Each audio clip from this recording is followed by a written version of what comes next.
بسم اللہ الرحمن الرحیم۔ السلام علیکم۔ یونانی مقدونیہ تاریخ میں امر ہو گیا۔ اگر آج اسے تلاش کیا جائے تو جستجو کرنے والوں کو بہت دشواریاں پیش آئیں گی۔ آج کی اس ویڈیو میں ہم آپ کو فاتح عالم سکندر اعظم کی زندگی کے بارے میں ایسے راز بتائیں گے جن سے آپ یقیناً ناآشنا ہیں کہ وہ کون سے راز تھے جن کے اوپر عمل کر کے وہ پوری دنیا کے اوپر حکمران بنا ہیں۔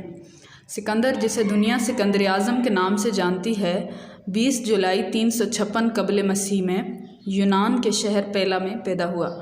اس کا باپ فلپ دوم مقدونیہ کا بادشاہ تھا اور اس کی ماں اولمپیا مقدونیہ کی ملکہ حسن و جمال کی دیوی تھی۔ اس کا خواب تھا کہ اس کا بیٹا دنیا کا فاتح بنے اور قدرت کو بھی ایسا ہی منظور تھا۔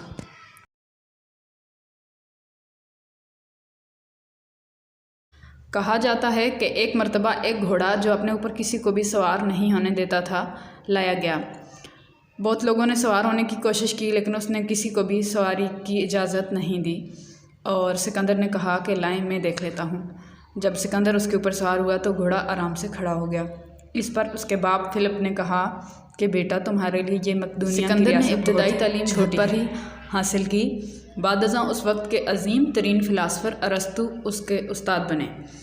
ارسطو نے اسے جنگی مہارت، گھڑ سواری اور سیاست کا درس دیا۔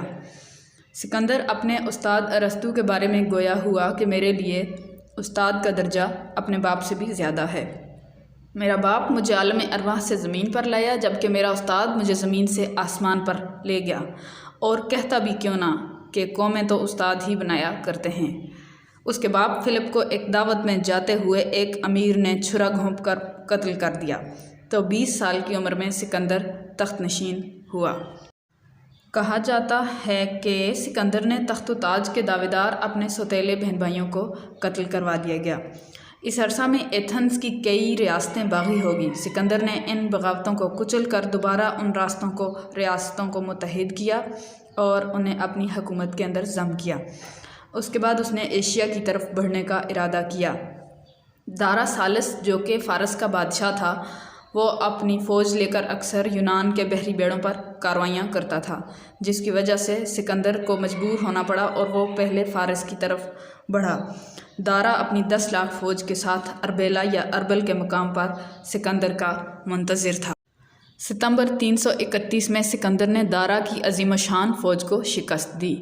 330 قبل مسیح میں اس نے قندھار میں ایک شہر آباد کیا۔ 326 قبل مسیح میں سکندر نے ہندوستان کا رخ کیا۔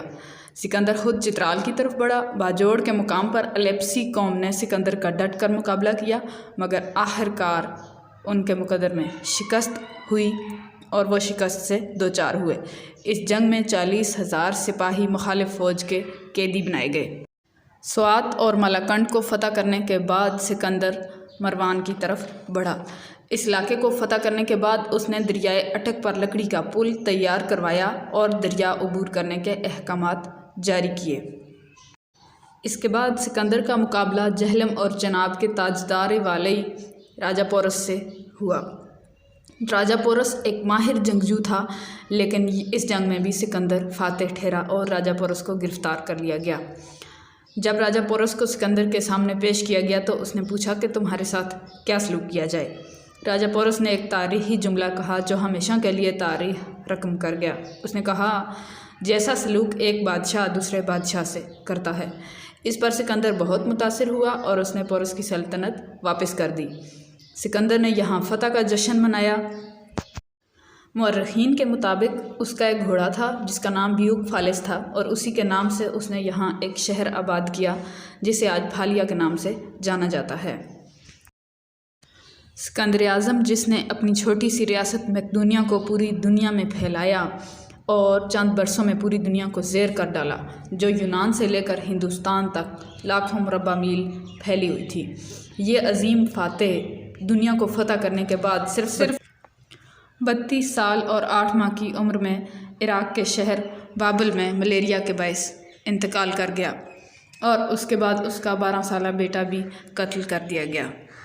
سکندر نے مرتے وقت اپنے بہترین جرنیلوں کو وصیت کی کہ اس نے جو خزانہ اور مال و دولت جمع کیا ہوا ہے قبرستان میں سب لوگوں کے سامنے جہاں پہ اس کو دفن کیا جائے گا وہاں پہ بکھیر دیا جائے، تاکہ سب لوگ دیکھ سکیں کہ جو مال و دولت جمع کیا ہوتا ہے وہ سب یہیں رہ جاتا ہے اور انسان یہاں سے خالی ہاتھ ہی رخصت ہوتا ہے۔